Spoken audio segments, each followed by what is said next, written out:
does begin here. Have you ever really looked around at your life and thought, whose life am I even living? Who am I? How do I fit into this? Where's my puzzle? And I'm in the right one. It used to be me. For years, I was doing all the expected right things. I was doing the smiling, the achieving, the putting my head down, pushing through, the saying yes when I really meant no.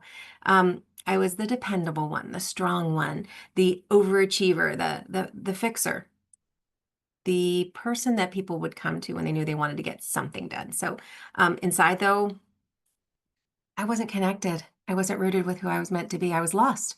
And that truly is hard when you're in this journey and all of a sudden realize, I don't have a life vest.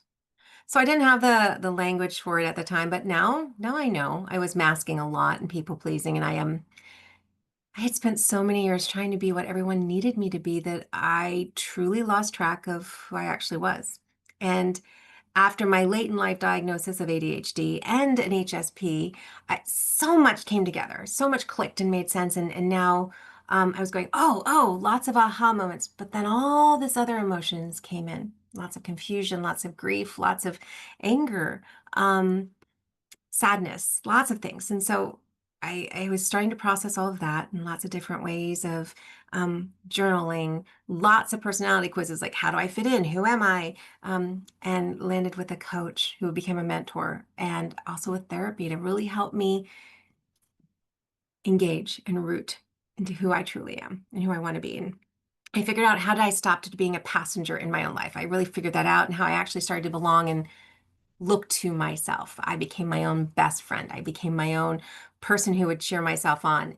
That's what was really important. And so that's something powerful. It really became a part of being self-rooted. That's what I call it, self-rooted. So what does it mean? Basically, being self-rooted doesn't mean you've got it all figured out, because I don't.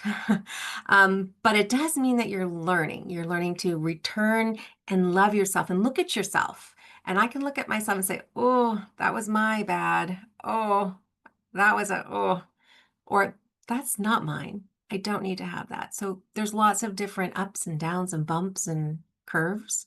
And you learn with self-rooted what your needs are, what your voice is, what your essence of who you are. And you begin to live from that place, that power, that flow. And then you start to move into the phase of self-acceptance. Self-acceptance is where it all begins. You look at everything. You look at all right, this is the part that has been labeled too much or not enough, or it's not about everyone liking me all the time. It's about me liking me all the time. And there'll be moments I kind of go, oh, didn't like how I did that. So I can notice and fix it. And it's a journey, it's not a destination.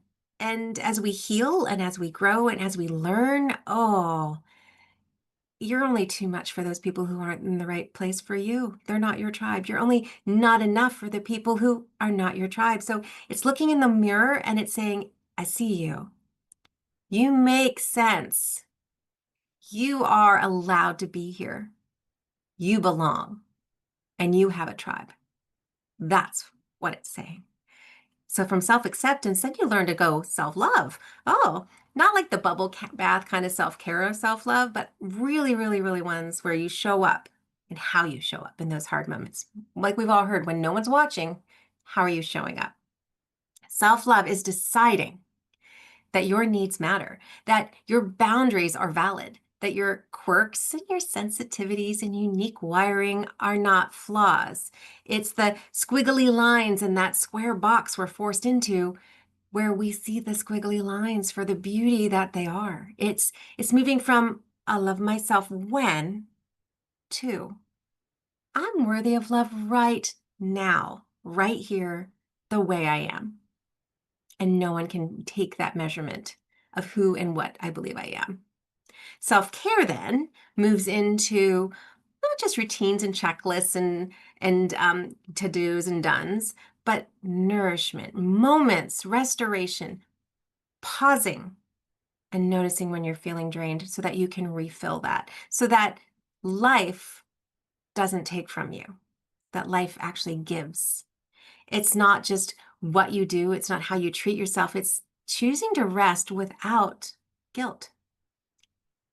To tend to your nervous system, to recognize that burnout before it even takes over. That is what self-care is all about. And once you've done your self-care, the umbrella keeps moving into self-respect, because self-respect means holding your own needs and experiences as valid. Yes, as a mother, my children might need my time throughout their journey, but I also need time. I also need to feel seen and heard. I also need the love and acceptance for who I am. It's knowing my own needs and experiences are just as valid, and yours are too. It's not about proving your worth. It's just about knowing it. When you respect yourself, you start noticing and you start stopping the negotiations with others about your version of you and who you get to be. And you get to just put those boundaries up, realize who you get to be around that make you brighter, lighter, more energized. And you get to stop being around those that drain you and lessen you and dull your shine. So it's very important to recognize that self-respect is part of that journey too. And that means boundaries and recognizing when they're needed and holding true to them. I know I mentioned earlier I became my own best friend. It's because I realized, and I was helped to come to this idea, I was talking and supporting people and loving them for who they were and what I saw in them and all the beauty in they were. And then to myself, I was fairly ugly. I was too big, I was too small, I was too loud, I had the worst this or that. And I was my worst enemy. So I learned, and I am learning, that it's really important to be my own best friend, to talk to myself the way I would others that I deeply love. This isn't about selfishness or isolation. It's about rooting myself in who I am and integrating all those parts I just shared back into the one. It's that voice in the head, in my heart, all through my body that cheers me on, that just goes, oh, yes, or comforts me when it just knows I'm a little overwhelmed, a little stretched, or I've been hurt, or I'm questioning who I am and where I'm at. It says, you're doing the best you can. It's a best friend. It envelops you with the love and the understanding and the kindness. And it says, I see you. I've got you. And then you can laugh and just be with yourself. So the truth is, I didn't arrive here overnight, not all at once, not even hardly within a month or two. It's been years on this journey. And I think just recently, I'm really able to step into where I wanted to be as my own best friend. It's not a magical wand that we wave. It's just recognizing, learning, reminding myself all the tools I've been learning. And it's starting with the small steps. Maybe it's looking in the mirror and just celebrating who you are and what you see, even the smallest bits. Doesn't have to be big. Truly, every small step shifts you on your journey to something bigger. And one of the first ways was learning how I naturally communicate. And I naturally communicate as a person with hands and gestures, and I'm very verbal and I'm kinesthetic. I like to touch and like learn different things, and I have to be a hands-on. So that's been exciting to learn also. And in all of this, grounding myself and learning to be self-rooted is so important. So I invite you, in the description, I'll leave the link to a communication learning style quiz. Figure it out, check it out, see where you might land. Are you auditory? Are you auditory digital? Are you kinesthetic? If you have any more questions, come on back, leave some comments, like and subscribe. You don't have to keep living on autopilot. You get to be you the way you're meant to be, and you don't have to keep pretending.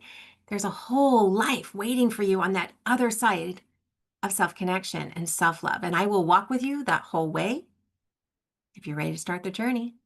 Click the links in the description. You'll find the quiz, you'll find my website, and leave me any comments or questions, and we'll come back the next time. Thanks for stopping by.